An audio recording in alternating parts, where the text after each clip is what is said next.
ouvintes, tudo bem? Estamos aqui em mais um episódio do Sonora Jurídica, o podcast do Vai Cair na OAB.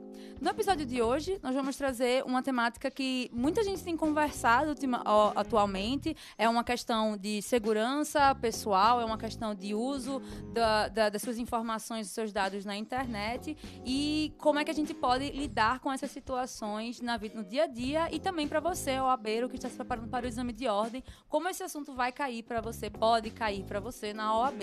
Estamos falando sobre direito digital e também um pouco sobre direito de consumidor, um pouco de ética, enfim, um pouco de tudo.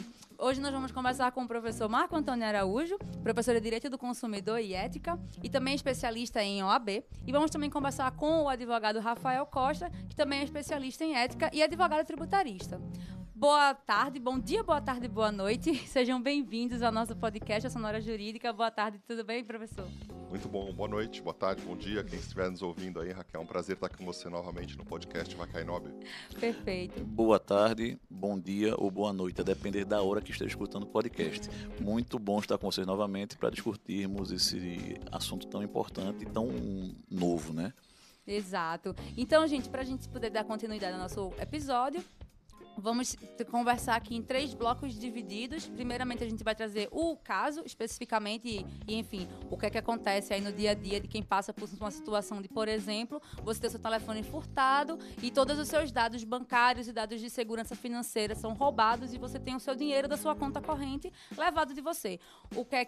Quais são os casos que acontecem disso daí hoje em dia? No nosso segundo bloco, nós vamos falar sobre qual é o papel do advogado nessa questão, se for para defender um cliente, o que é que o advogado deveria fazer, como proceder, quais são os caminhos que um cliente deve seguir, qual advogado procurar para lidar com essa situação. E, por fim, como vocês já bem conhecem, os ouvintes aí que nos seguem no nosso podcast sabem que o terceiro bloco é sempre dedicado ao exame de ordem, como esse assunto pode cair na sua prova, seja na primeira ou na segunda fase. Então, vamos começando do começo, não é mesmo? Estamos gravando esse episódio em maio de 2022 e relativamente há pouco tempo atrás, alguns dias atrás, foi publicada nas redes sociais uma história, um relato de um rapaz que teve o seu celular furtado e todo o seu dinheiro das suas contas bancárias foi roubado em poucas horas. Em pouquíssimas horas, ele já teve o aparelho celular furtado, não foram os cartões de crédito, não foi a sua digital, foi só o aparelho celular e todo o seu dinheiro foi furtado em poucos minutos, em poucas horas. E esse não é o único relato, infelizmente esse não é o único, não é o primeiro, não é o último. E nós temos muitos relatos de casos que aconteceram, de pessoas que tiveram toda a sua fortuna, todo o seu dinheiro levado. E eu queria começar um pouco dessa conversa com o professor Marco Antônio, perguntando, professor, quais são os trâmites legais que estão envolvidos nesse tipo de caso? Que não é só o furto, não é só o roubo, mas tem outras coisas também que envolvem, por exemplo, direito digital e proteção de dados. O que mais a gente pode abordar sobre isso?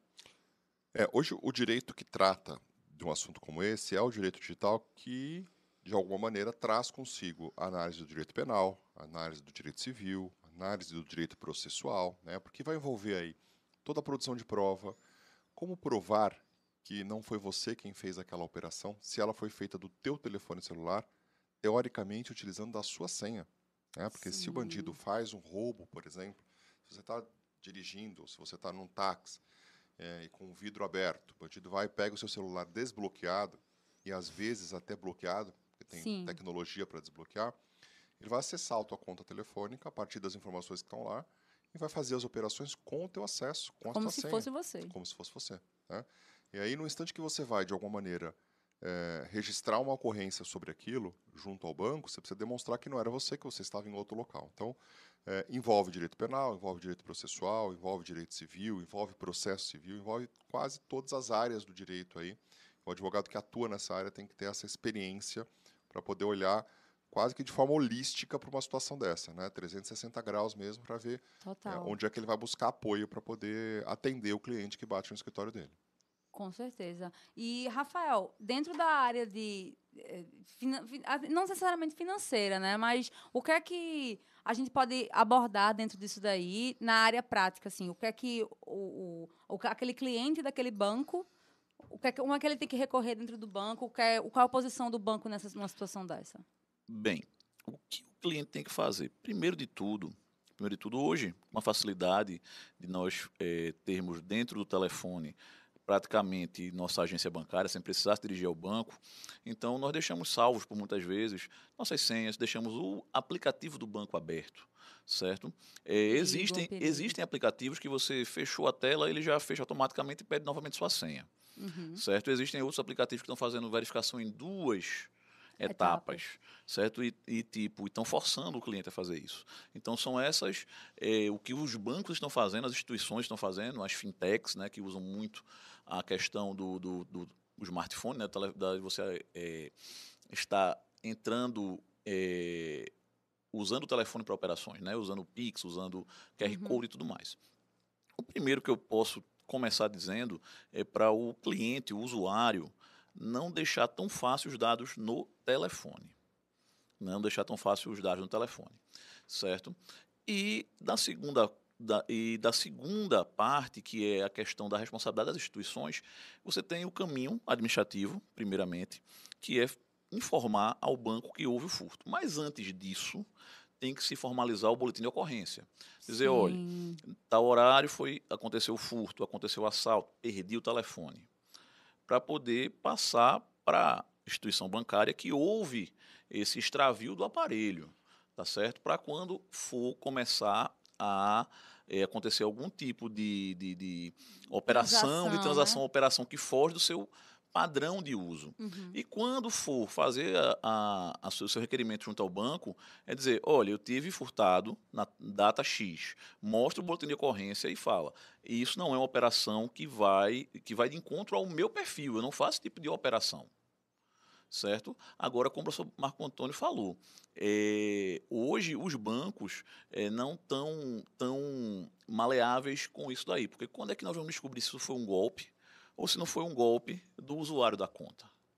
Então, fica aí a linha tênue também. Fica uma linha muito tênue entre a narrativa do usuário, do cliente do banco que houve o furto, o roubo ou a perca do aparelho, tá? Para o raciocínio do banco também.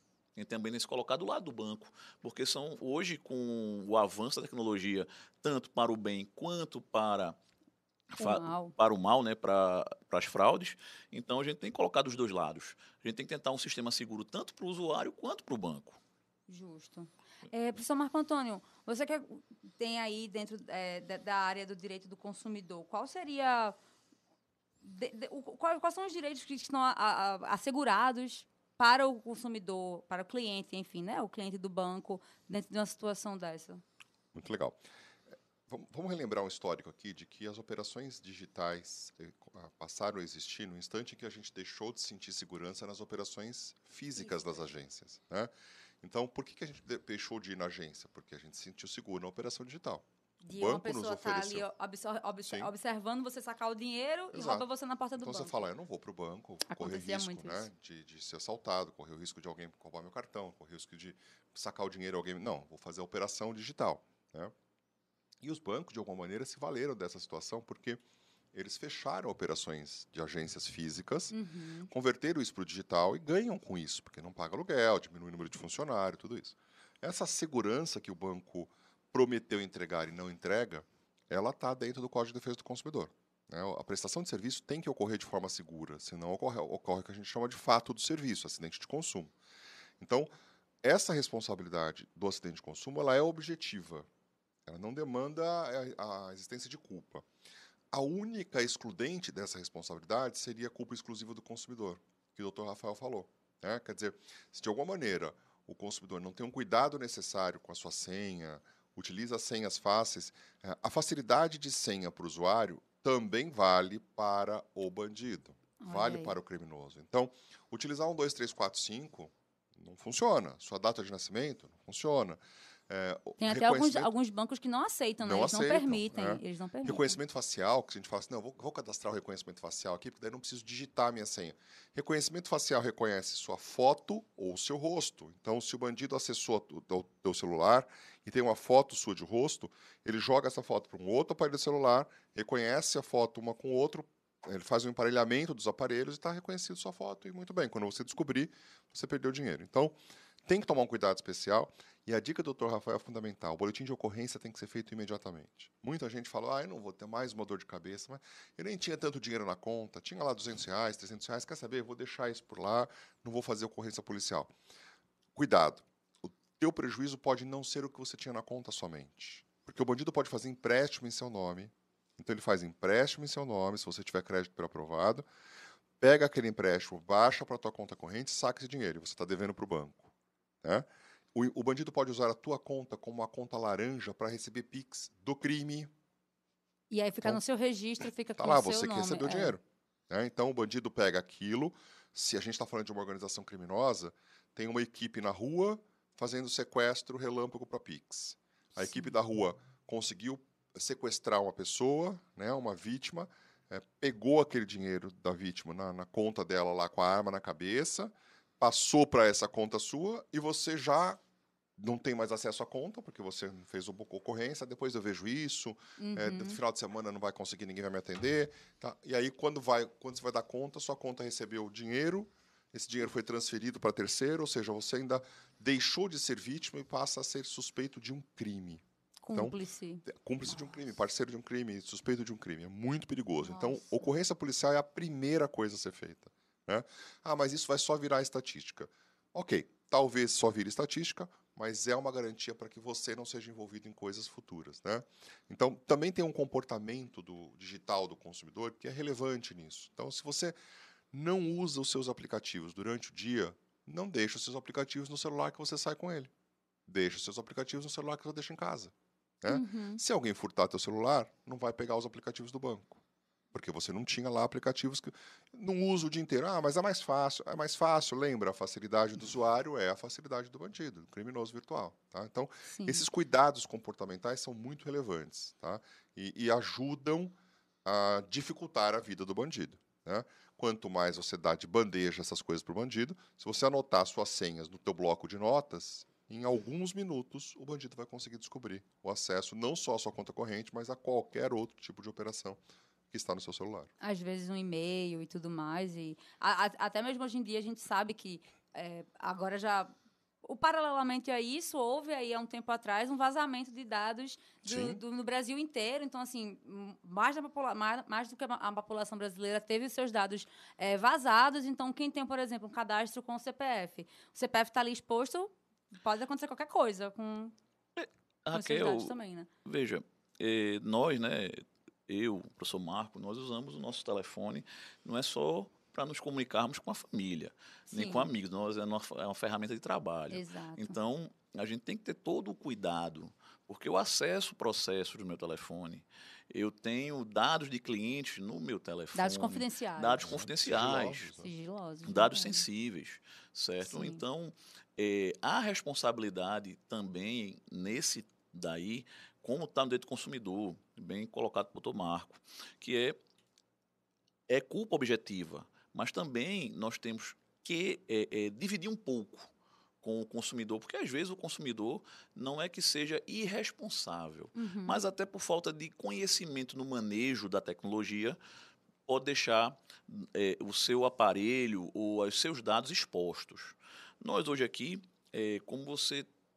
essa questão do crime digital está tão grande de dados, que nós estamos aqui, Pernambuco, Brasil, estamos há quase um mês, ou mais que isso, um pouco mais que isso, sem ter acesso a dados de processos da Justiça Federal. Foi hackeado o PJE da Justiça Federal. Hackeou, caiu e a gente não tem acesso aos processos. Então, estamos usando um sistema, está usando um PJE .x, 2.x, que se utilizava para o juizado. O CRETA, acho que usa CRETA lá também, São Paulo usa. Então, o CRETA daqui também não estava funcionando. Parece que começou a voltar, mas ainda sem os dados antigos. Nós estamos aqui, veja, eu tenho processo lá. Eu não sei como. Agora. Quem mais tem acesso? Prazo. Né? Exato. Está tudo suspenso, tudo mais. Mas quando voltar e se conseguir os dados. Entendeu? Veja, estamos falando da justiça. Então, imagina nós, simples mortais e usuários do sistema de fintechs e de bancos que estão no digital. como o doutor Marco colocou, a segurança que nós estamos querendo no ambiente virtual, porque eu digo, eu estou fazendo a minha operação de casa, estou pagando meus boletos sem sair de casa. Né? Hoje eu não uso praticamente dinheiro. Sim. Eu chego em qualquer canto, ó, paga por Pix, recebe o débito. Que pedaço de papel é esse aqui, colorido, com número? Hoje, Ninguém mais sabe o que é isso. é isso que funciona. Exato. Quanto menos moeda se colocava, menos moeda, menos papel moeda, o menos dinheiro aqui em circulação vai dizer, não, traz mais segurança. Bem, aí ocorre como o professor Marco falou, você é sequestrado, você leva um telefone, pega os seus dados, você não quer dar a senha, vai dar a senha aqui, coloca o dedo. E assim vai. E assim vai. Bom, vamos agora para o nosso segundo bloco.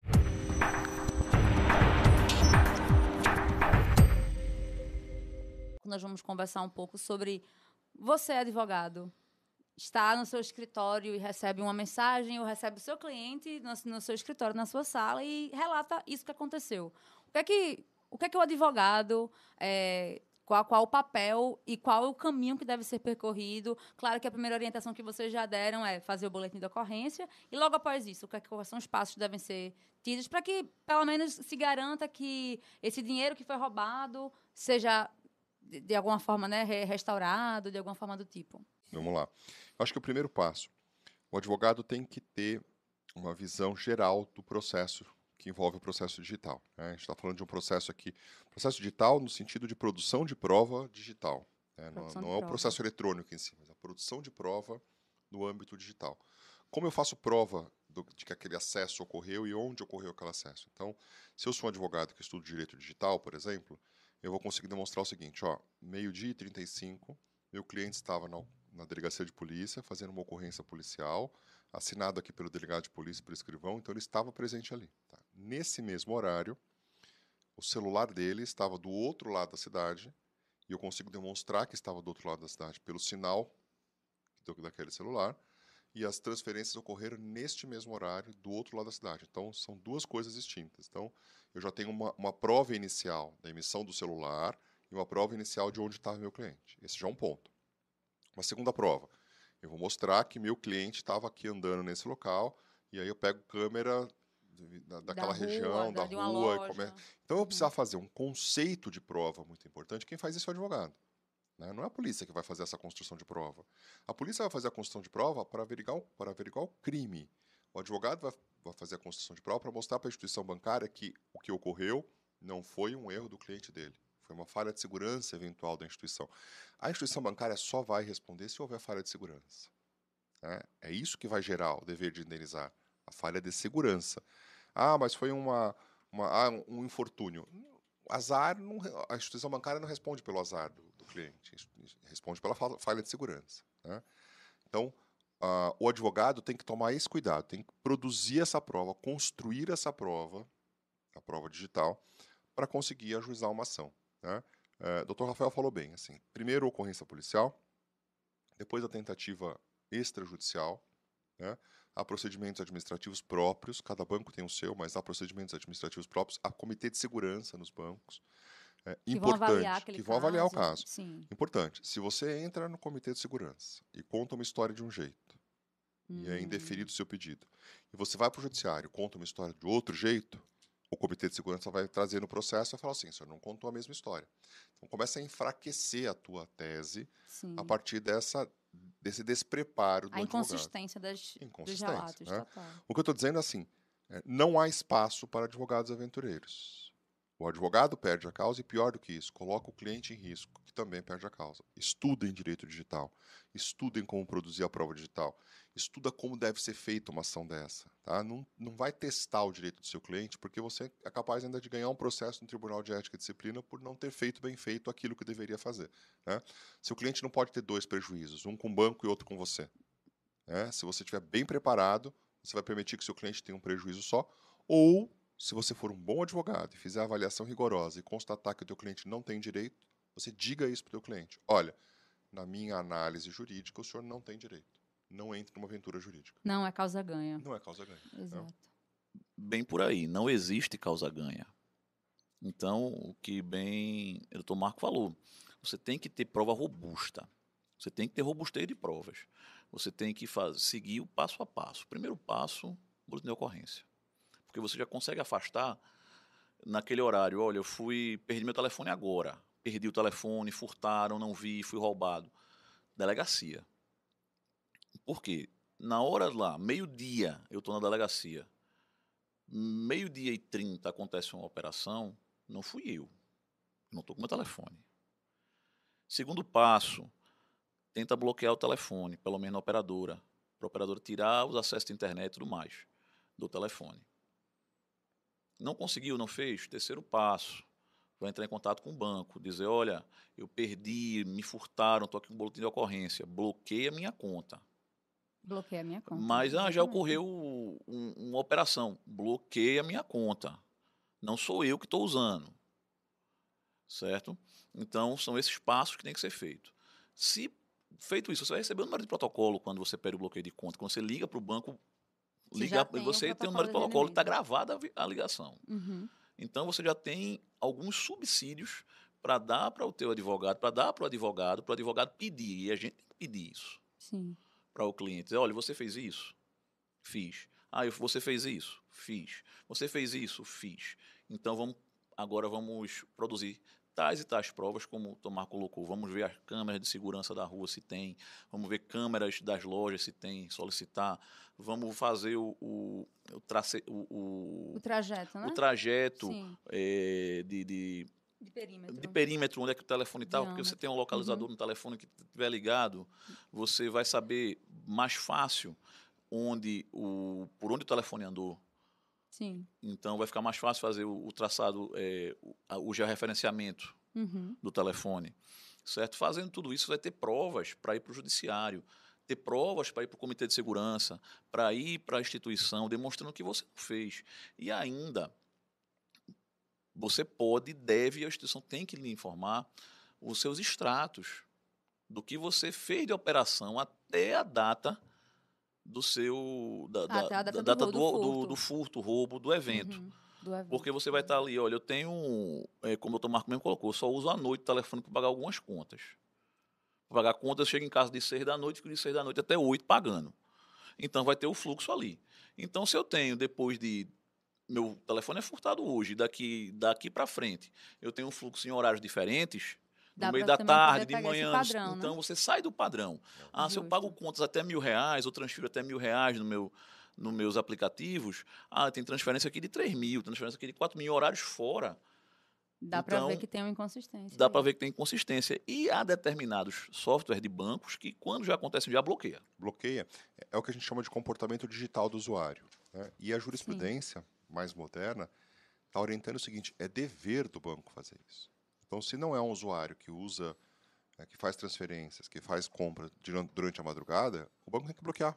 É dever do banco. E ele não pode usar a ferramenta só quando ele quer, quando o Dr. Royal disse. Né? O Dr. Royal falou assim, se eu estou fazendo aquilo lá e para uma coisa minha, o banco vai lá e me bloqueia. Então é só quando ele quer? Quando é necessário? Não. Então, em qualquer circunstância diferente do comportamento digital, o banco tem que bloquear. Isso está dentro daquilo que a gente espera da segurança legitimamente aguardada pelo consumidor, e isso está dentro da falha de segurança. Né? Então, esse talvez seja um dos pontos mais importantes, é o banco, de fato, constatar um desvio do comportamento digital e bloquear qualquer operação a partir desse desvio do comportamento digital. Tem um exemplo, bem rápido, tem um exemplo que aconteceu na vizinha da minha mãe. A vizinha da minha mãe não dirige, não tem carro, certo? Não tem habilitação, por óbvio. E ela teve o cartão clonado, cartão de crédito. E tentaram dar uma entrada com esse cartão de crédito, ela tinha um limite, entrar no cartão de crédito para comprar um carro. O banco não bloqueou, mas ligou para ela para saber se ela estava fazendo essa operação. Era uma operação que era fora do estado. Nós estamos em Pernambuco, a operação era no Rio Grande do Sul. Nossa. Aí ela disse, eu não tenho nem habilitação. Veja, quando você abre a conta no meio digital ou no meio físico, os documentos vão estar lá. Geralmente, quando a gente tem habilitação, a habilitação está tudo lá. Então, o gerente ou quem está abrindo a conta, ele coloca que foi o documento de identificação, foi a CNH. Então, se você tem um cliente com CNH que está comprando um carro, mas você tem um cliente que não está constando CNH... É um ponto de atenção, né? É um ponto de atenção. Aí o banco fez correto de quê? Ele bloqueou aquela ali e disse, vamos ligar para... Para conferir. Para conferir. E Mas ainda bem que o número dela também não foi interceptado, né? Veja, Porque se mas a ligação nem tivesse sempre sido ocorre também. assim. Exato. Nem sempre ocorre assim. Minha mãe já teve o cartão clonado. 2 vezes. Nessa linha, Rafael, eu tenho um caso no escritório interessantíssimo, de um cliente que é engenheiro, tem 65 anos de idade. Então, quando eu digo que é engenheiro, estou falando da profissão para mostrar o seguinte, é uma pessoa instruída. Né? Perfeito. Alguém ligou para ele dizendo o seguinte, olha, estão tentando fazer uma operação de 20 mil reais na sua conta. Né? Nós somos do Banco X, Departamento de Segurança do Banco X, estão tentando fazer uma operação de 20 mil reais na sua conta. Você aprova? Que é um pouco dessa ligação que fizeram para tua mãe. Ele falou, não, não aprovo. Então presta atenção, eu vou conduzir agora o teu processo, eu sou do Departamento de Segurança, não atende seu telefone. Tá? Me liga de um telefone fixo e desliga seu telefone celular agora. Ele falou, mas é necessário isso? Sim, porque estão fazendo agora essa operação. Se você deixar o telefone fixo ligado, o telefone celular ligado, ele falou, ok. Daí ele desligou o telefone celular e ligou para o número fixo. Então, quando ele liga para o número fixo, ele fala o seguinte, eu estou procurando o banco. Do outro lado, atendeu uma pessoa, banco tal, gostaria de falar com o departamento de segurança, uma pessoa tal. Sim, só um minutinho, transfere para aquela pessoa.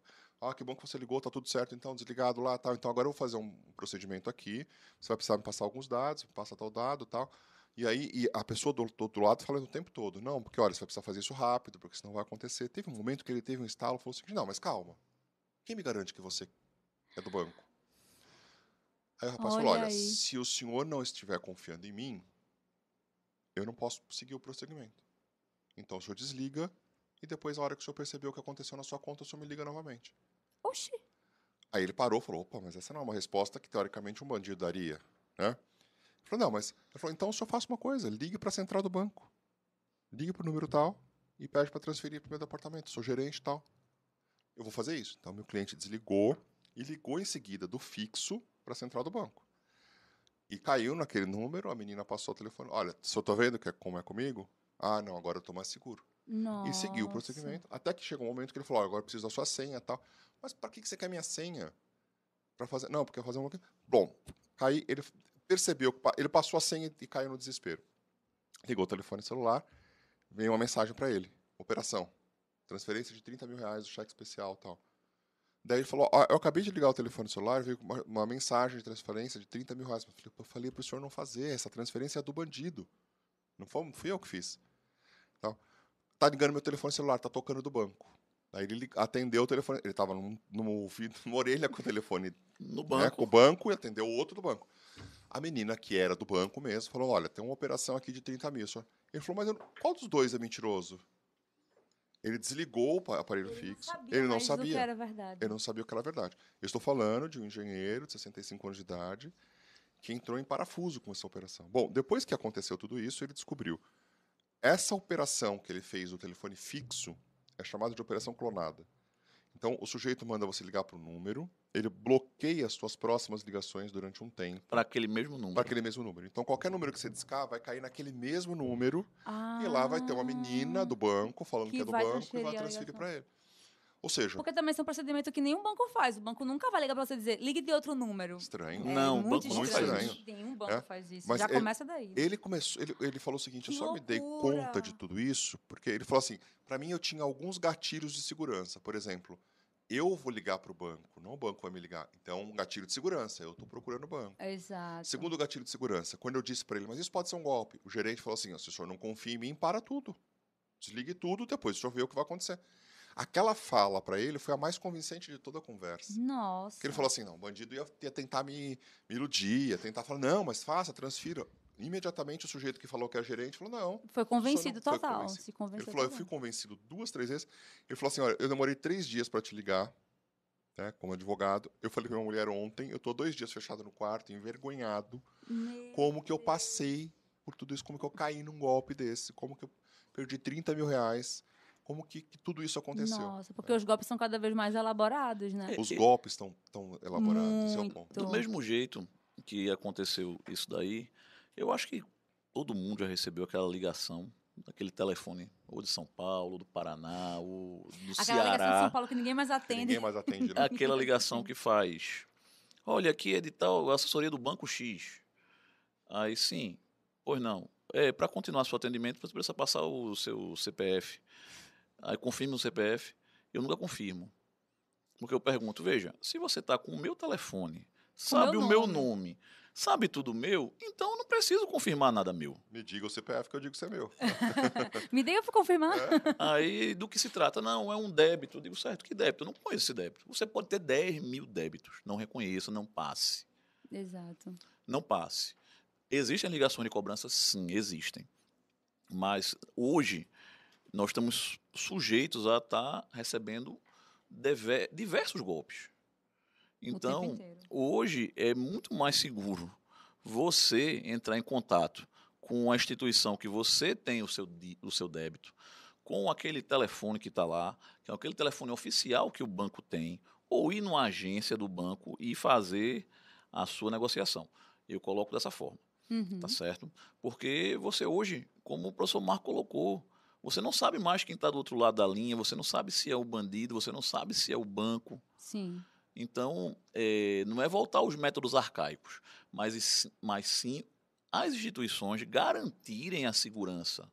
Como o doutor Marco colocou, é uma responsabilidade objetiva. Sim. Certo? Eles têm dever de garantir a segurança dessa operação. Então, nós, consumidores, nós somos a parte hipossuficiente, não é isso, doutor Marco? Nós somos a parte hipossuficiente. Exato. E temos que ter, na parte que presta o serviço a gente, a garantia de que o serviço vai ser prestado de forma excelente, com excelência. Entendeu? Então, hoje, infelizmente, o que seria uma facilidade se torna um poço de golpes e golpes e mais golpes. É verdade. E nessa linha, complementando, eu falei muito de produzir a prova, do advogado ter essa capacidade técnica de produzir a prova, na linha do que o Dr. Rafael trouxe, assim, configurada a relação de consumo, o advogado pode pedir a inversão do ônus da prova, pelo artigo 6, inciso 8º, exatamente se constatada a hipossuficiência, se ele tiver dificuldade de realizar essa prova, né? Então, o advogado tem que ter ciência de que prova ele consegue realizar, de que prova é a prova impossível de ser realizada. Sim. Né? Ou aquela prova negativa, que a gente chama no direito processual de prova diabólica. Né? Como que eu vou provar alguma coisa que eu não fiz? Você tem que provar que você não estava nesse lugar. Como que eu provo que eu não estava no lugar? Eu consigo provar que eu estava, mas que eu não estava, eu não consigo provar. Salvo se eu provar que estava em outro local. Então, a concepção da prova é o ponto mais importante. Sim. E isso é uma questão prática na vida do advogado, e vai ser em todas as áreas. Né? Dr. Rafael é um excelente tributarista, sabe que também é assim que se faz a prova de direito tributário, em direito eleitoral, que são duas áreas que ele atua, e isso pode ser cobrado dentro do exame de ordem, dentro dessas disciplinas que a gente já tem. Né? Como caiu recentemente na segunda fase de civil, Sim. a produção de prova de uma página digital de alguém que tinha sido ofendido. Então, como fazer essa produção da prova? Mas ainda falando sobre essa questão da prova, esse fio que existe dentro da rede social, dentro do Twitter, que o usuário ele relatou com todos os detalhes, tudo o que aconteceu com ele. É considerado prova? Pode ser considerado. Ele tirou prints de e-mails que ele recebeu do banco virtual, do banco digital que ele tem. Ele tem prints da próprio extrato dele, do aplicativo do banco, mostrando todos os valores tirados. Isso pode ser considerado prova, por exemplo? Print de WhatsApp, print de rede social, para o STJ é considerado prova, salvo se for impugnado. Porque pode ser, de alguma maneira, fraude. Fraudado. Pode ser forjado, né? Forjado, Uhum. Então, é um começo de prova. A gente tem hoje maneiras técnicas de tirar esse print e de mostrar que ele é original, que ele não tem nenhum tipo de alteração, de adulteração, e aí juntar isso nos autos do processo, mostrando que não tem nenhuma alteração. Então, pode ser, é melhor do que nada, mas numa hipótese de você ter que fazer uma prova mais robusta, é melhor que ela seja mais técnica. Sim. Tá? Então, é possível o print ser prova melhor do que nada. Agora, se você tiver condições de fazer uma ata notarial, e hoje em dia a ata notarial até ficou muito cara para isso. Tem hoje aplicativos que fazem a construção da prova digital e que mostram a cadeia da prova, o começo, o meio e o fim dela, como que ela é originalmente. E o juiz vai julgar o processo dessa maneira, olhando para essa prova produzida em rede social, em conversa de WhatsApp, enfim, até em conversas do telefone. Né? No direito digital, quanto mais técnica a prova, certo? Mais veracidade ela vai dar ao relato do que você está colocando. Tá? Porque o que acontece? No direito digital nós podemos, veja, não é o que acontece, não estou dizendo isso, mas você pode fraudar a prova. Fraudar as telas do WhatsApp, fraudar as telas de Instagram, fraudar prints de Twitter. Manipular uma conversa. Manipular a uma conversa, de um para outro, tudo. Tá. Tudo é Então, possível. tem que ser uma prova muito bem produzida tecnicamente. E, às vezes, como o Tomar colocou, o cliente, o que está do outro lado aqui, é hipossuficiente. Não é hipossuficiente só da questão financeira, é hipossuficiente na questão de conhecimento de como fazer. Porque nós temos que afastar a hipossuficiência de questão financeira, questão de dinheiro. A hipossuficiência, ela é intelectual, ela é hipossuficiência de dinheiro, hipossuficiência técnica, que é o que a gente está colocando aqui. Eu não tenho como hoje chegar e produzir uma prova dessa forma abrangente técnica com relação a essa fraude eletrônica da minha conta. Mas o banco tem a obrigação de ter um sistema de segurança que não deixe ser fraudado. Então, o banco tem que mostrar que a segurança dele... No caso, ele tem que provar... Ele tem que provar que a segurança dele... A prova do banco tem que ser muito mais robusta, muito mais técnica. Se o juiz inverter o ônus da prova, sim. Sim, justo. Se o juiz utilizar a inversão do ônus da prova, tudo o banco vai ter que provar cabalmente de forma mais robusta que não foi ele que deu causa. Perfeito. E agora a gente já puxando, como o professor Marco Antônio já tinha começado a falar um pouco sobre o exame de ordem.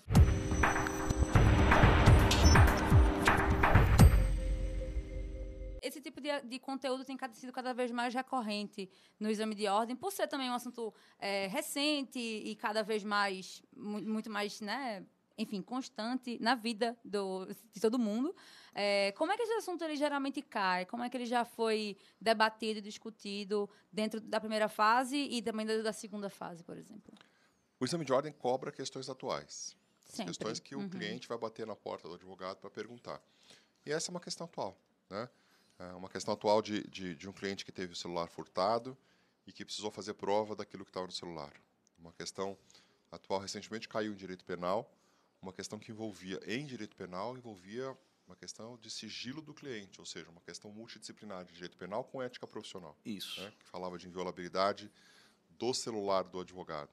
Que não podia ser quebrado o sigilo do celular do advogado sem ordem judicial, isso está no Estatuto da Advocacia.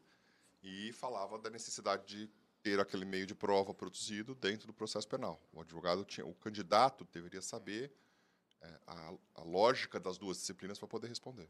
Tá? Então, caiu em direito civil, pode cair em direito penal, cai em direito do consumidor. Direito do consumidor. Cai em direito tributário. Hoje a gente tem discussões interessantes com relação à tributação no âmbito digital.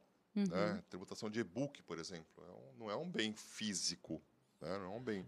nós temos que lembrar que o que é tributado, não, o que é isento de tributação é o papel. O papel dos livros e revistas. Está lá imune, está na Constituição dizendo que é imune ao tributo. Mas o intelectual... Mas, como é que eu... Mas, veja, né? o e-book, qual vai ser a tributação? Aí vai ser o quê? ICMS? Que vai tipo ser de tributo se aplica? Isso é uma questão de direito digital aplicado a direito tributário. A questão da infidelidade virtual. Né? Sim. Se a esposa conseguir comprovar que o marido mantinha relações sexuais virtuais com uma amante, como relações sexuais virtuais, sim. Mensagens pornográficas, fotos, né? vídeos, chamadas. É isso. Se ela conseguir comprovar isso é causa para culpa no divórcio, isso é uma questão de direito virtual, de direito digital aplicado ao direito de família seríssima. Na área de herança, a gente tem uma discussão sobre herança digital. Né? Vou usar um exemplo de um terceiro aqui. Um artista que tem lá milhões de seguidores, que a conta dele é muito valorizada por conta dos milhões de seguidores que ele tem. A gente sabe que, a depender do engajamento de uma conta com 5, 6 milhões de seguidores, a pessoa ganha dinheiro com aquilo porque posta nos stories. Morre o artista, a conta passa para o filho ou não passa? O filho tem direito de usar aquela conta? Fica aí o questionamento. É um bem aquilo? E se tiver, eu nunca tinha pensado nisso. Se tiver mais de um filho, se tiver a ex-mulher, a Sim. atual, se Sim. tiver, Pra se quem não vai se, isso? se não se tivesse, Pra se não quem se vai? divorciou e tem uma outra mulher, acabou, aí você dá. Porque para quem vai? O filho pode falar o seguinte: não, eu quero que isso entre no inventário. Aí a mulher fala: não, mas tá, a ex-mulher fala: não, mas o celular está comigo, a senha é minha. Eu já estou usando, inclusive já estou monetizando isso aqui, ó. Eu já estou colocando aqui no meu store coisa para esses 3 milhões de seguidores, estou ganhando em cima disso. E aí? É um bem, não é um bem? É uma renda, não é uma renda? Tem fruto disso, não tem fruto disso? Isso é direito digital. Isso tudo está E sendo não é uma coisa futura, é atual. atual. Atual. Pode ser usado em ética também, como o professor Marco Antônio colocou mesmo na última prova, quebra de sigilo telefônico, telemático, de correspondência do advogado. Total. Isso é inviolável, está no Estatuto, é uma lei federal. Então, o candidato tem que saber isso. Vai dizer, pode fazer, não pode fazer? É. Entendeu? Comunicação entre cliente e advogado via Uhum. WhatsApp, que é o que se usa mais. Isso aí vai poder ser meio de prova para um processo ético disciplinar. Por exemplo. É. Essa documentação que ele mandou pelo WhatsApp, se acontecer de perdi o telefone, me furtaram e for vazada, se for dependendo do tipo de ação, tiver imagens íntimas de outra pessoa, no caso de um divórcio, Sim. porque eu vou fazer prova para poder dizer quem deu causa a isso. Isso vem a interdisciplinaridade com o direito de família, com o Estatuto da Ética, porque eu perdi meu telefone, fui furtado e as fotos estavam lá. E agora, o que é que eu faço? A responsabilidade do advogado, nesse A aspecto. responsabilidade do advogado. Já chegou até, eu lembro que teve um tempo uma questão que não tem muito a ver com isso, mas foi ECA, e era uma questão que uma pessoa foi encontrado fotos de crianças. Tipo penal. Tipo penal específico do ECA, Exato. manter fotos de pornografia com criança. Isso. Não precisa passar. Não precisa, é só manter. Se você Se recebeu, manter a foto, se eu Mas recebi num grupo e mantive no meu computador, eu sou Você autor de já- crime.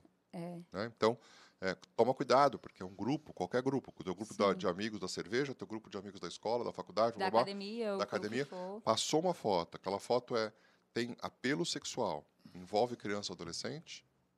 Manter aquela foto no seu aparelho celular é crime. É crime. Tipo penal específico no Estatuto E aí, da se uma Criança. pessoa, por exemplo, tem a conta de e-mail hackeada, e aí adicionam essas fotos, aí podem incriminar a pessoa tem que provar que não É isso. tinha, não, tem que provar que nunca fez isso. que Aí, nunca fez isso, tem que provar que foi hackeado. Tem que provar que foi hackeado. É aquela logística do cuidado do boletim de ocorrência, né? Sim, Foi hackeado, faz boletim de ocorrência. Perdeu o celular, faz boletim de ocorrência.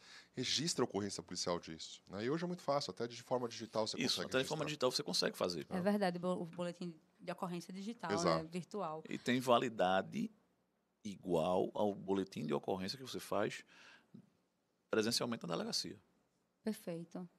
certo? Bom, gente, conversamos aqui com o professor Marco Antônio Araújo e com o advogado Rafael Costa sobre direito digital, sobre direito do consumidor e fraudes bancárias. Espero que vocês tenham gostado dessa conversa, entendido um pouco mais sobre como é que funciona esse trâmite e todos esses caminhos legais que devem ser percorridos. E você, OABeiro, que vai se preparar, que está se preparando para o exame de ordem, que você também possa estar mais atento ao que tem que ser estudado e ao que deve ser, que talvez possa cair nesse exame de ordem futuro que você vai fazer.